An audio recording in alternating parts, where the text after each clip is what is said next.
peoples! It's Twilight Star Sparkle again, and I'm recording my dog.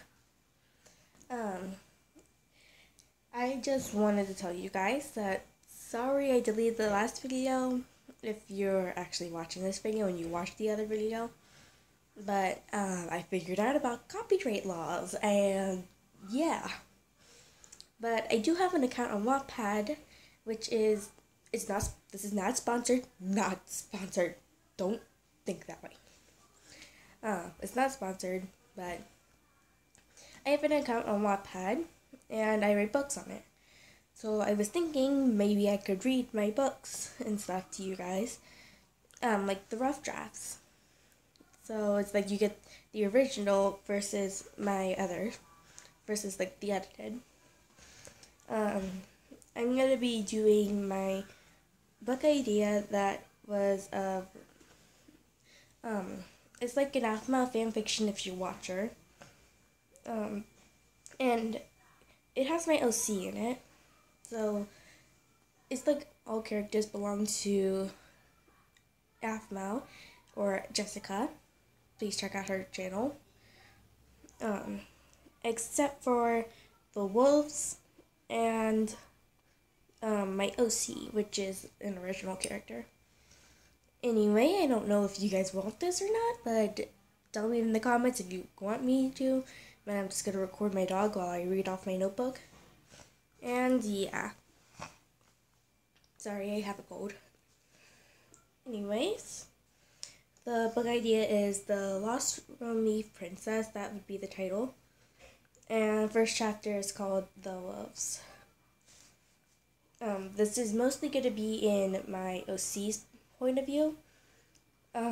It's not like an ex-reader thing, but yeah. Okay, starting off. I was running for my life. I was only 5 years old, but that didn't stop me from knowing what was going on. It was a few days after my first brother was born, and I was captured. I couldn't go back to Ocasas. They know I'd be there. I want to be as far away as possible from that place, and I only made it out alive with a scar over my right eye and a bit of blurry vision. But the important thing was that I was alive. Sorry, I need to drop for a second. Okay. I had heard them give up and go back, but I kept running for a good measure. An hour before, I had a small lunch and kept a dinner roll with me, so I was good for running far.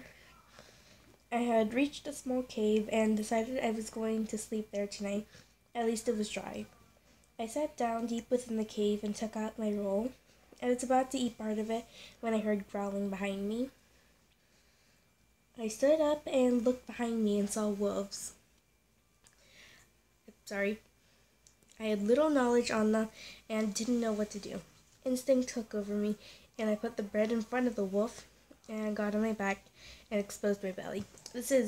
I'm not sure if this is true or not, but I've read it where if you just like expose your belly, which would be your weak spot, the wolf would back down and know you do not want to fight. I just added that in. It stopped growling and more wolves came out of the darkness. They all kneeled down before me, and I had no idea what was going on. A wolf near me had motioned me to follow it, so I got up and followed it to the back of the cave. Darkness swallowed me, and all I could see were the yellow eyes of the wolf. There was a light at the end of the tunnel, and as we got closer to it, I could see an oasis. A bright green grass, and a waterfall pouring into a pool of water is what I saw, along with vines of grapes, ripe as ever, and trees of different fruits were blooming. Plants of vegetables surrounded the bowl of water. It was beautiful. I looked next to me at the wolf, and it opened its jaw to speak, which is weird to me, because I've never known any wolves to speak. Today is the day we have found you. What is your name? The wolf spoke. Her voice was angelic but different, sort of like a faint echo. "My name is Crystal, and what do you mean by finding me?" I asked. "It was said in our tribe that a young girl will come to us, one with a scar over her eye and the instincts of a wolf. You are the girl. You are our princess," the wolf finished. I was speechless and confused, but I finally got something out of my mouth. "What should I call you then?" I asked. "You may call me Sabrina. You know, you are a magic user, sort of like a witch, with that tiara upon your head and a gift you will see soon. You were born with that tiara. Where you came from did not give it to you," Sabrina said. "Come now and rest. You must be tired by now." She showed me to a sleeping area where most of the wolves were preparing to sleep. I guess the few that were out were patrolling like guards do back at Ocasas. I had found sleep at least and drifted off.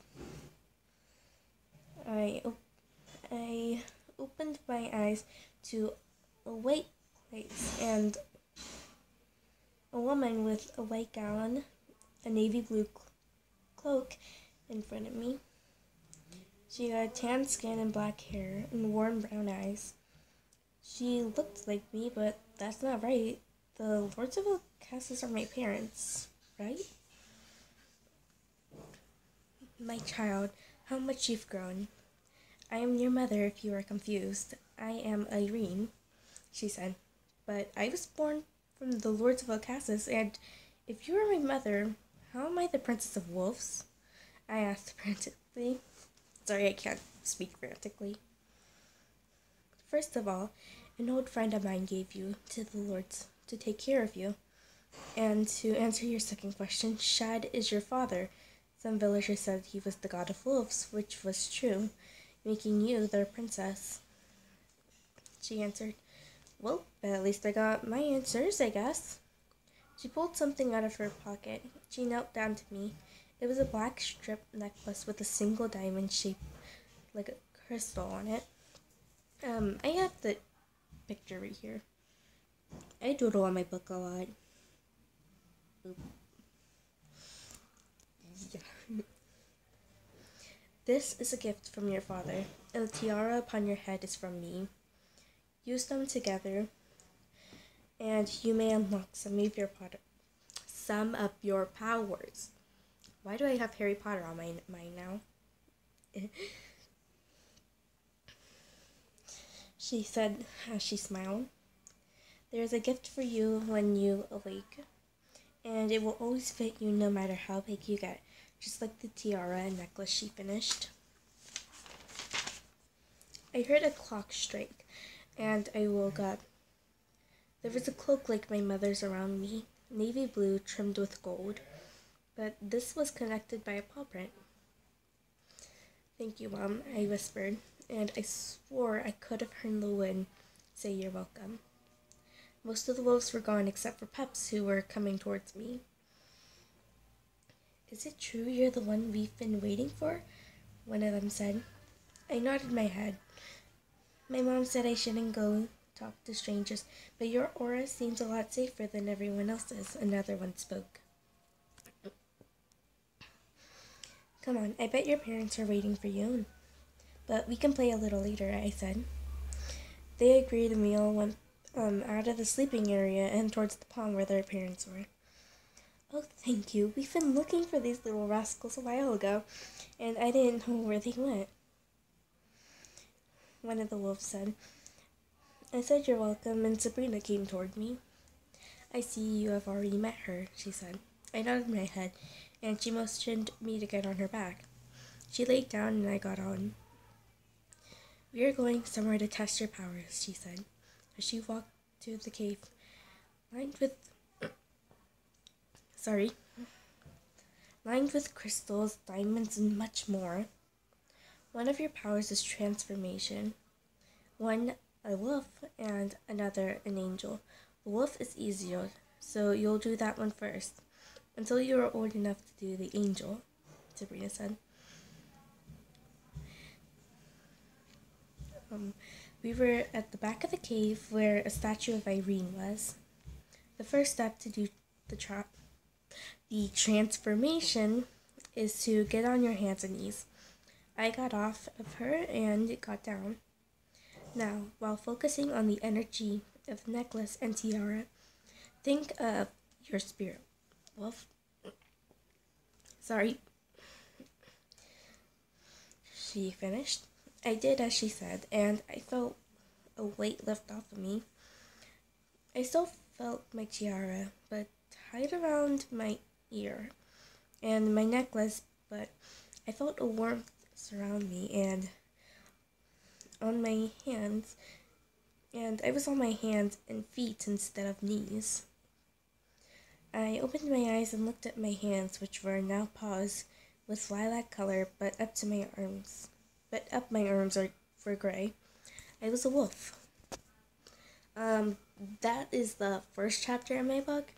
If you guys want to see more, like the next chapter, leave a link on the video, I guess, or you can comment down below. I really don't care which. But I'm running out of time because I only have a certain amount of time. My tablet will let me, record. And yeah, I hope I see you guys soon. And yeah, see you, my sparkles, later. And Merry Christmas to y'all.